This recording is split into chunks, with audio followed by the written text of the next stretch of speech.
As authorities continue dishing out the presidential assistance to victims of floods in the economic capital, some victims have decried what they say is perceived discrimination in the distribution of the assistance. We shall be taking you to Bonatone, where some victims of the floods are fuming with anger over what they say that they have not yet received any assistance from the head of state or authorities, despite suffering enormous losses during Friday's floods in the economic capital, Douala.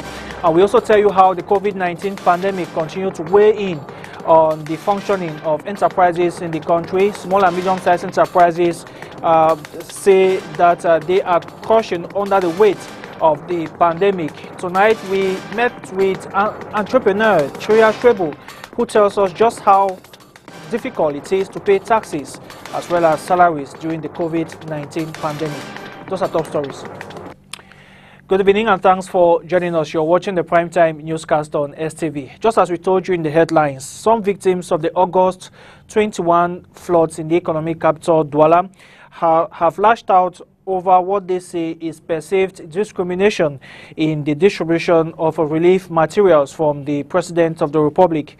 This is the case of those in Bonatone, a neighborhood here in the economic capital, Douala, who are complaining that they have been sidelined from the presidential assistance. We have details with Katrin Kone. Some inhabitants of the Bonatone neighborhood in the Douala 1 municipality who were victims of last week's flood have expressed dissatisfaction to the manner in which the presidential assistance was distributed by the Minister of Territorial Administration, Paul Atanganji. Cela, nous avons reçu notre administrateur d'arrondissement qui est le maire, qui est venu voir les sinistrés de sa circonscription. Mais au jour d'aujourd'hui, les populations recensées par le chef de Bonatone n'ont rien eu. Ils n'ont eu droit à rien du tout. Par contre, tous les autres de Douala premier. Surprise parce que depuis hier, nous avons appris qu'on est en train de partager les dons à ceux de Bonacquamois, Bessenguer. Nous ici à Bonatone n'avons pas eu. Il y a des gens qui ont eu des matelas, des couvertures, à manger aussi, des seaux. Nous aussi, nous sommes surprises depuis hier. Nous sommes allés là-bas à la salle des fêtes, c'était déjà fermé. On n'a rien eu. They say these by being registered under those hardly hit by the flood, they were shocked not to be among the beneficiaries. Bonatone a mis une commission de recensement pour les sinistrés. Il a reçu une liste depuis lundi, mais à la grande surprise, devant les médias, on a vu que les autres quartiers de Douala qui ont été des sinistrés ont reçu des dons du chef de l'État et Bonatone a été lésé. Nous ne savons pas ce que Bonatone a fait à l'administration afin que nous puissions subir cela. Par contre, on sait que c'est le chef de l'État, le père de la nation, qui a fait ce don pour tout le peuple sinistré. 3 days after the heavy flood rendered some neighborhoods practically impassable and recorded enormous material damages, Minister Paul Atanganji visited the inundated areas and distributed the presidential aid to victims of the flood. But unfortunately, many are still to receive the gifts. Minister of Territorial Administration Paul Atanganji is in the West region where he has given out presidential aid to victims of floods in Sancho, while urging authorities as well as the population to respect building norms and also see to it that drainage systems are cleaned in a bid to mitigate the phenomenon. Now, the role of the Red Cross is indispensable during natural disasters, and the recent floods in Douala have once more tested the capacity of the Red Cross to manage the situation, especially dealing with victims. Officials of the body have maintained that their primary role is to save lives. Our reporter Josephine Binzi reports. Managing natural disasters can require another level of unexpected efforts as the population may have divergent needs. An assessment of the crisis heat zone may be the foundation to properly assess the necessity of the population. On ne peut pas ramener les populations dans leur site sans avoir fait une évaluation. Je dis que cette évaluation peut nous pousser. We cannot help them without proper evaluation. This evaluation can help us solve certain hypotheses. Sometimes, pipes have been burst that permit water to flow out profusely, and they will equally need food because they have been displaced from their place of habitation, and clothes and other immediate necessities are also needed. Et autres, je dirais comme ça, à la volée. In a season where the rains are compelling the population to be far prudent, the Red Cross Association, specialized in attending to emergencies, have a well mapped out plan. La catastrophe en général, ça se prépare. C'est-à-dire avant la catastrophe, avant le sinistre. We always prepare for natural disasters. We have benevolence all around the city to aid those who will be in need, as well as materials involved. And before doing any of these, we identify all the risk zones. So when there is disaster, we call on those involved to go down to the field as we try help the population get out of water. Because we are aware when there are floods, people are stopped. Some of them may be hanging on rooftops, so we get them out of there. Les gens sont coincés. Parfois ils sont au niveau des toitures des maisons. Nous aidons donc à sortir des zones. Floods are ravaging the city of Douala. Like the recent case of August 21, authorities are working tirelessly to mitigate the effects of another possible disaster in future. The population is called upon to remain vigilant before disaster strikes again. Let's talk something different. The COVID-19 screening center in Bonasama, Douala 4, that was initially closed, has now resumed operations. The center was closed over what was said to be the alleged non-payment of salaries to some workers who were sent to the center. Now, officials say that despite the opening of the center last Monday, the turnout remains timid. Details with Ladonet Oni.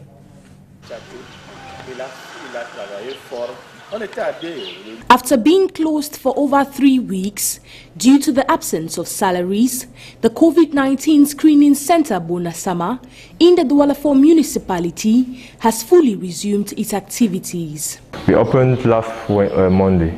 We are working for still an activity of COVID. They are saying that we open under certain conditions. No. We are working for an activity of COVID, that is why we are here. And as I earlier said in the French language, while the need will still be there, we are going to be here working. Yeah. A good number of inhabitants have responded to the opening of this center. However, the number of patients received has drastically dropped. The population is reducing as compared to the first days when the pandemic was still at the climax. And presently we mostly note people, travelers who are coming around. Yeah, we have fewer people who are coming for their routine checkups. Different measures have been adopted by the medical body so as to further sensitization and ensure the free testing of every individual. We have mobile teams which have to cover all the health centers, all the health areas. So presently today we have 3 teams, one here where you're presently, and you have 2 teams that are in the quarters. We have 2 teams today, they are working at Grand Hangar. Since it's a relatively larger quarter with a bigger population, the 2 teams are present there but at 2 different posts in order to be able to cover the population willing to go for the voluntary testing today. This is one of the 9 centers created by government in the decentralization plan against the COVID-19. Just as we told you in the headlines, Cameroon's employer cartel GICAM reveals in the report that over 90% of companies have been shocked by the COVID-19 pandemic. Small and medium-sized enterprises have suffered enormous losses as a result of the pandemic. Katrin Kone spoke to Treya Shrebu, an entrepreneur who tells us just how difficult it is to pay taxes and salaries in the context of the pandemic. Her report. As Cameroon continues to fight for the eradication of coronavirus, the dreaded disease is still hitting hard on enterprises. A case in point is small and medium-sized enterprises. It's not the case because the highest employers are owners of small and medium-sized enterprises, and the civil servants continue to receive their salaries because taxes are being paid without any problem. Because salaries of those working for the small and medium-sized enterprises are no longer being paid, but we continue to pay the taxes, we continue to pay rent, we continue to pay money at the level of the banks, we continue to face serious pressure from financial institutions. Moreover, the preventive measures against the COVID-19 health crisis, he says, were not implemented on the field, thus affecting these enterprises. Measures were put in place by the government through the Prime Minister and the head of government, and some of those measures are not being implemented in the field. Those who were given the responsibility to implement the measures, they are not doing their job the way they were supposed to be done. So that is one of the reasons why you will notice today that financial institutions keep exercising pressure on owners of small and medium-sized enterprises. Some go as far as even closing the bank accounts of these small and medium-sized enterprises enterprise owners. Some go as far as even seizing their properties kept at their disposal to get money. So, according to him, if Cameroon enters the second phase of the pandemic, things will be catastrophic to small and medium-sized business owners. Cameroon should face a second phase of another pandemic, as announced by the Minister of Health. I think it will be extremely catastrophic. Catastrophic in the sense that if you look at the tourism sector, I think they have paid 3 or 4 times the greatest price. You must have seen, I am speaking from a standpoint of the publisher of a newspaper, entrepreneur that you know. In one of our last edition, we were struggling to indicate the agony that the tourism sector is going through, and in another edition we indicated that 99% of hotels owner were out of activity, their activities completely, and that is the same situation with me here. That is the same situation with other SME owners that you will see out there. So if the government does not accompany or give some kind of subventions through the bank of SME, I think it will be extremely difficult for us to survive this other phase of the pandemic. He, however, urged the government to have a meeting with financial institutions for them to review their policy, which will be beneficial to small and medium-sized. Cameroon has recorded a 13.2% loss in the aviation sector between April and June 2020 due to COVID-19 shocks. Reviving the sector will be hinged on investments as well as good management. Josephine Beans reports that the peak period from October to December might just be the time that the aviation sector will kick off if proper measures are being put in place despite the COVID-19 pandemic. Her report. The COVID-19 pandemic has had a catastrophic effect on the aviation sector, with affected lost traffic to be about 4.6 billion passengers in 2020. As lockdowns are easing, most airline companies are skeptical if a recovery is possible due to the high death rates recorded by the pandemic worldwide, as well as a massive loss of employment. January, February and March were pre-COVID months, which consists the first quarter of the year where businesses were normal and flights regular.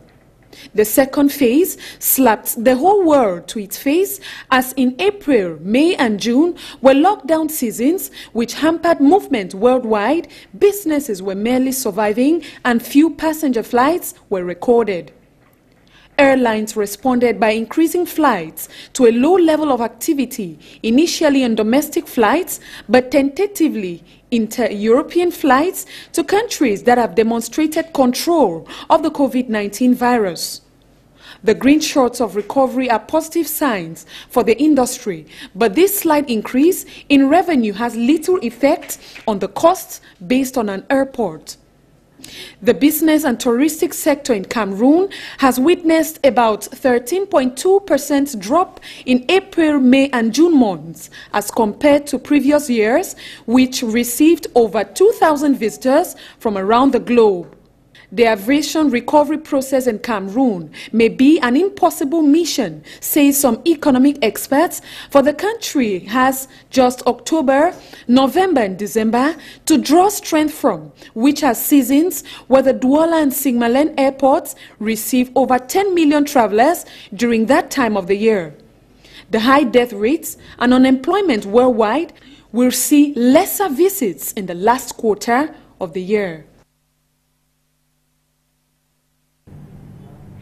The Member of Parliament for Vure Centre has lashed out at separatist fighters for bringing untold suffering to the population of the northwest and southwest regions of the country. Joshua Osi, who was guest on the program Hard Talk on STV, says that it would take enormous effort to rebuild the northwest and southwest regions despite government's efforts to begin the reconstruction process. He has cautioned the government to take concrete measures in order to bring the situation under control. Let's listen to him. I think that we had been going a long way. We were focused to go towards solving this problem. That's exactly what I wanted to say. But people at one point wanted a shorter cut, not knowing that the easiest thing is to start a war. The most difficult thing is to sustain it. Is to not only sustain it, is to stop it. And to stop it as well. Is to stop it. And that's where we find ourselves. Everybody understands that the biggest stupidity you could have wished for our country or for the northwest or the southwest is what is going on there right now. Whatever you think, be you a separatist, be you a whatever, what is going on there right now, let's be frank with ourselves, is pure stupidity. You cannot be killing civilians day in, day out from whatever side you're killing them and believing that you can solve a problem with that. That's not the way it works. You cannot be saying that you are fighting for Anglophones and all those you kill are Anglophones. That doesn't work. You cannot have some sort of a monopoly of being Anglophone. You cannot pretend to be more Anglophone than I am. You cannot pretend to be more Anglophone than you are. We are all Anglophones. We all have a right to an opinion. And the minimum we have to do is to respect each another's opinion. It might not go the way we think, but we cannot solve that with violence. So now we find ourselves in the middle of a spiral of violence, in some sort of a vicious circle, and everybody complains, everybody accuses the other, everybody wants to do. No. Now that we are in there, the price to come out of it is high, is huge. And let me tell you that if we don't work it out carefully, once we come out of this cycle of violence, whatever the outcome, if we don't work it out carefully, we will be much further behind than where we were when it started. Out of the country, on the second night of the four-day Republican National Convention, U.S. First Lady Melania Trump offered her case for a second term for President Donald Trump, joining others including the Secretary of State Mike Pompeo, who broke with tradition and delivered his speech from Jerusalem in Israel. We have details with the VOA. From the White House Rose Garden, First Lady Melania Trump sought to convince Americans that her husband deserves a second term, addressing a key concern among voters. Donald will not rest until he has done all he can to take care of everyone impacted by this terrible pandemic. Secretary of State Mike Pompeo delivered remarks from Jerusalem, breaking protocol of State Department employees avoiding openly partisan activities while abroad. The President, too, moved the U.S. Embassy to this very city of God, Jerusalem, the rightful capital of the Jewish homeland. Pompeo highlighted Trump's recent announcement of the normalization of relations between the United Arab Emirates and Israel, a deal rejected by Palestinians. He also reminded voters of Trump's America First doctrine. So I think you will continue to see gestures to what the Trump presidency thinks are its wins. And I think Pompeo's appearance in Jerusalem is probably the chief among those gestures, and also meant to mobilize voters who really care about Israel. Following Donald Trump Jr.'s speech on Monday, siblings Eric and Tiffany also touted their father's achievements. On Tuesday, Trump again made appearances from the White House, breaking tradition from presidential nominees who usually stay out of the limelight until the last night of the convention. Despite his hardline immigration policies, Trump witnessed the naturalization ceremony of 5 new Americans, another first in convention history. You've earned the most prized, treasured, cherished, and priceless possession anywhere in the world. It's called American citizenship. While former Presidents Barack Obama, Bill Clinton, and Jimmy Carter spoke at last week's Democratic National Convention, former Republican President George W. Bush is not featured this week. He and his late father, former President George H.W. Bush, also sat out the RNC 2016 convention. I think what this speaks to is the revolution in the party that Donald Trump has effected over 4 years. He has changed the Republican Party more than any man since Ronald Reagan. Vice President Mike Pence will formally accept his nomination in a speech scheduled for Wednesday. Patsy Widakuswara, VOA News at the White House.